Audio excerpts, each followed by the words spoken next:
All right, all guests coming to you via the Fire Wings hotline. Try one of their delicious flavors of wings today. Fire Wings. Just swing it. Jason Ross, Jay Mars, hanging out here on The Drive. And each week, it's always a joy to talk to Scott Bair, Raiders insider. Scott, how are you? I'm doing pretty good, guys. Just, hanging out, getting ready for, biggest game of the season or some such. Yeah. Well, it could have been a little bit easier on the Raiders had they won this last weekend and then been in a first-place tie with the Chiefs. It happens every once in a while where everything seems to go wrong. That's what it looked like from afar. How would you describe the game against the Jets? Yeah, you go back at that game, and normally in football games, especially the Raiders have been playing so many so close, and you kind of say, all right, well, if Mo Hurst doesn't get called for roughing the passer, then what happens? Or if Deion Jordan brings Sam Darnold down in the end zone for a safety, and then what happens, right? Or maybe, Tyrell Williams doesn't drop a key third down, then what happens? I can tell you what happens in each one of those instances. The Jets still march right down the field and score backwards and forwards like they did the entire day. That was the inevitable part of it, I think, was that normally, right, games are close, you can say what if, or games are blowouts, you can say, well, if you just corrected this one thing. They showed absolutely zero ability to stop the Jets' desire to do not short passes, but short to intermediate crossing, slants, and at times pick routes, and at times delayed receivers and tight ends getting into the pattern. They showed no ability to stop that. They showed a weak underbelly throughout the middle of their defense at linebacker and at safety, and it ultimately cost them. And there was no woulda, coulda, shoulda. The Raiders just got beat. Yeah, and by watching it, I was stunned. I mean, yeah, you can lose a game, but like you said, usually there's a close game or a score or a play here or there that changes it. What was their reaction to just really getting it handed to them by the Jets? Yeah, I think there was a level of disappointment because it was a golden opportunity missed, and everybody, and I think even, the Raiders would never say this, but I think they took a big fat Sharpie and wrote a W to that game, and ultimately that's not what happened, and I think that bothered them that they let it go, and they also kind of understood, and we'll see if it pans out this way, but they've been through this before. They got waxed by Minnesota in a game that I would have described the exact same way, only I would have used Dalvin Cook instead of Sam Darnold. And they responded to that with 2 straight victories, and that was impressive. Is this the exact same? Is this apples to apples? I don't know. But I think that's where their confidence comes from, even though they know darn well that everything is going against them heading into this Chiefs game. The Chiefs are coming off of a bye week. We all know how good Andy Reid is. And there's kind of a scheduling thing that is sort of BS, right? The Raiders have faced Kansas City coming off of a bye in 3 of the last 4 years. Wow. That's kind of not that nice from the schedule makers. And it's going to be cold, right? The Raiders haven't won in Kansas City since 2012. Derek Carr is 0-5 there. We all know about his cold weather troubles. It's going to be about 35, and that 35 is going to sound like a warm Maui afternoon because there's going to be 20-mile-per-hour winds cutting through Arrowhead Stadium. It's going to be cold. They're going to have to handle it. But the one thing that I do caution, right, they got their butts kicked by the Jets, right, and they couldn't run the ball. Well, don't take that to mean that they can't run the ball at all. They couldn't run the ball against the best run defense. The Chiefs' run defense kind of stinks, right? So not everything carries over. The thing that you saw in the Meadowlands is not the thing that will happen in Arrowhead. That's why we have these conversations to paint these 3D pictures. The Raiders obviously have a significant uphill climb. Vegas thinks they're 9.5-point dogs. But ultimately, if they can find a way to upset and do what they haven't done in so long, this season gets interesting again. If they don't, right, that this is another one of those pivot points, maybe the last one in the season, and they want it to go their way. Scott Bair, Raiders insider, with us this morning here on The Drive. You brought up Carr and his record in cold weather / also record at Arrowhead. Is there more to that? Or, I mean, literally, Kansas City's been a really good team. The Raiders haven't been a good team. When you're playing in cold weather for the Raiders, it's usually on the road. So I don't know if there's more to it. What do you Is there more to it, I guess I should ask you, to that record, or is it just kind of some, really, if you look closer at it, they've been playing pretty good teams when he's been on the road like that? Yeah, I think that's fair to a certain extent. If you look at the 2 games that he has won in temperatures under 50 degrees, that they've been really kind of low-scoring affairs. It hasn't been a lot of productive quarterback play. And so you wonder, and this is a guy who grew up in Bakersfield, so I think that's what lends itself to those questions, right? And I'm sure Derek will tell you that it's unfair and that there are circumstances involved, and I'm not disputing that argument or his logic, but I am just kind of laying out, look, it just hasn't worked that well. But they've never really gone into it with a run game like this. I also think that the running totals over the last 3 games have dipped a little bit because, as the Chargers knew and the Bengals knew and the Jets knew, it's imperative that Josh Jacobs can ruin a game for you real fast. And they're deciding to not let that happen, understanding he's going to get his, right? But if you make him work for every single inch, and the yards per carry drops, even if the explosive plays are still there, that you stand a better chance. And at some point, you got to go out there and win a game on your quarterback. And here's the thing that I do want to emphasize, right? I'm not saying that it's bad quarterback play that even led to the Jets' loss. There were 3 legitimate drops, legit, in your hands, clank. And then there were also maybe 1, 2, 3, at least 3 or 4 plays downfield that you're paying Tyrell Williams $11 million, right?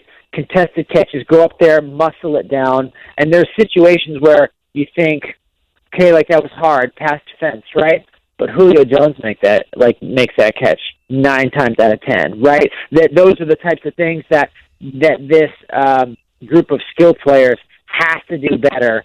It's essential that they do better to help their quarterback in circumstances where he has not thrived in the past. As we're talking with Scott Bair, the injury front, we mentioned Hunter Renfrow earlier in the show, but he got hurt. What's the impact of that going to be for this team? It's weird, right? He's a 5th-round draft pick. He's, he's 5 foot nothing, 100 nothing, right? Like that's the thing on him, right? So how can he be the team's leading receiver over the last 3 weeks, right? But he is. Even over Darren Waller and Tyrell Williams and guys that are making a lot more than him and are built for this game more than him. But 3rd and Renfrow, right? Like that's like a thing you see on social media. That's a real thing, right? That he has 36 catches. Sorry, I'm pulling off the top of my head. He has 36 catches, 23 are for first downs. Not a surprise.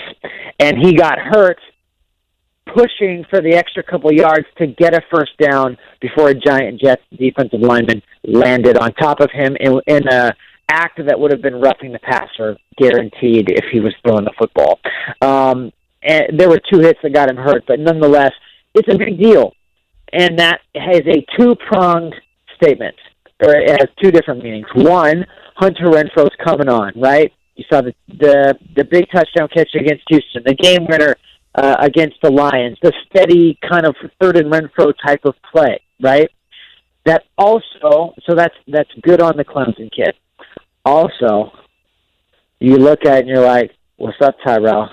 What's up, Darren? It's game time. Let's go, right? That those are the big prototypical targets that can be good on 3rd down and can be good down the field. And if we want to carve out levels of the field, Darren Waller should own the intermediates, and Tyrell Williams should own the deep shots, right? And I talked to Darren Waller about this story I wrote last week. Check it out. He was very candid in that, look, he's getting bracketed. He's getting shoved into heavily trafficked parts of zone defenses. Coordinators are trying to scheme Darren out of it. But as he told me, something he learned from Antonio Brown, I know he's toxic, but the lesson is that Antonio Brown or someone like him can get covered by a wet fire blanket, and he's still going to catch the ball, right? And that is Darren Waller's next evolution. And he's sort of there. And Tyrell has just been a little more inconsistent. Sounds like I'm bringing the hammer on him, and I don't mean to. I'm just trying to say, look, man, there are opportunities for these bigger play guys to make bigger plays. Zay Jones is wearing an invisibility cloak right now, right? Like that, those things are happening. It's a long answer, but what I'm trying to say is that losing Hunter Renfrow is impacted in a number of different ways. And it's time for the guys who are remaining, guys who are supposed to be counted on, to really elevate their level of play. And there's no time to wait anymore. They have to do it now. Scott Bair, NBC Sports, Raiders Insider, joining us this morning. Scott, I want to switch over to the defensive side of the football. One guy that had a pretty good week for the Raiders, despite all the horribleness that happened against the Jets, was Cleveland Ferrell, and he's been playing really good as of late. Kind of talk about his evolution as the season's progressed, and he's starting to kind of find himself a little bit. Are we talking about Cleveland, or are we talking about Max? Cleveland Ferrell. I know Crosby. Okay, yeah. Right. Cleveland has he lost a bunch of weight. Like when he was in London, it was like he probably needed like a bucket, like carrying around with him, right? Like he just got a really bad stomach flu. He lost 15 pounds, no joke, in the middle of the season, right? And he's a guy that he needs his strength and his footing, and it took him a while to get that back, right? And he told me a good story that he plays about 266, and he weighed in just before the Charger game, and he was 266, right? And that was like, stairs towards the skies moment, right? And that was good for him. And he picked it up against the Chargers, and he had a couple good games there, and the sack totals came, the pass defense came, and the run play has always been there. And having Deion Jordan here, minor thing, but it kind of pushed him out of the interior, that they were playing him inside at 266 or less, not ideal under any circumstances. That's a recipe for getting swallowed by a guard. So keeping him outside has also helped. So there's been some evolution there, right? Jets game, I didn't see a whole lot there. And that's one of those things that as a rookie, as you learn and you have inconsistent moments or you have a bad matchup that doesn't work, that's one of those things you have to kind of fight through it and find a way to make an impact, and that's something that maybe he'll learn over time. But I think it's been better that he's heavier, that he's working off the edge. He is a good run player. There's no doubt about that. But when defense works, I just posted something about this on the website. The Raiders have 5 losses, right? In those 5 games combined, they have 1 takeaway. 1. In every other victory, save 1, in 5 of their 6 victories, they have at least 2 takeaways in each one of those games. I know turnovers are the key, that's obvious, but because this team gives up so many passing yards, number 1 in explosive pass plays, 55. That's astonishing to me. 55 explosive pass plays. The reason I'm bringing it full circle back to Cleveland here is that when the pass rush is going well, Crosby off one side, Ferrell off the other side, and Mayoa, that's when you can create turnovers, right? That's when this thing starts going right.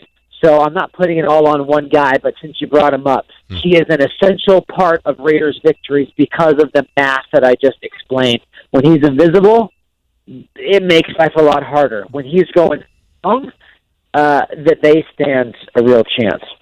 Scott, any takeaways from the first matchup between the Chiefs and the Raiders? I know it was early. Tyreek Hill didn't play. He's questionable for this week. Mahomes had that explosive second quarter. If I remember right, I think Jacobs was about 100 yards on limited carries. I'm sure the Raiders want to attack that rush defense again. But what do you take from that first game that you think might be the same this weekend? Well, I can tell you that the Raiders are taking confidence from shutting the Chiefs out in 3 quarters. I caution that a little bit, right? Because in the second half, they really pulled back on the reins somewhat. But Pat Mahomes doing Pat Mahomes things. But I think ultimately that they look back at that game and they think we're a couple of communication issues away from being right in the thick of it. I think that works to a certain extent, but because it was so long ago, right, that this defense is a little bit different. And with all the bye week stuff, we know Andy Reid's 7-3 off of buys, right? Or I'm sorry, 17-3. That's a little more dangerous. 17-3 off of buys. And he was probably like chilling on the couch, big tub of microwave popcorn, his favorite beverage, watching that game, seeing Jets receivers, slice and dice through the middle of the field and use speed against the Raiders secondary, right? And Andy Reid probably thought, I know that my guys can beat the Jets guys in a 4x1 relay by about 15 seconds. So I'm going to do that, only I'm going to use my burners all over the field, and that's going to create problems. So I think the Raiders are going to derive confidence from how they played in quarters surrounding quarter. Also have to understand that second quarter was a meteor shower, right? I mean, it was an incredible display of explosive arm strength and speed. And those are things that will get you beat. But ultimately, they need to think, all right, our pass rush is better. We found a way to shut down their run game. If they can do that and get a lead in cold weather with a lot of wind, then they stand a chance. This is a game that they want to control early like they did before, and then have Josh Jacobs run the ball 32 times. Who cares, right? He's young. And so they think that there's a recipe, right? Avoid the meteor shower, play like you did last time, win a tough football game. Well, we'll see how it all goes. Enjoy Arrowhead. Happy Thanksgiving, Scott, and we will talk to you next week. You too, guys. All right, thank you. That's Scott Bair. The Drive.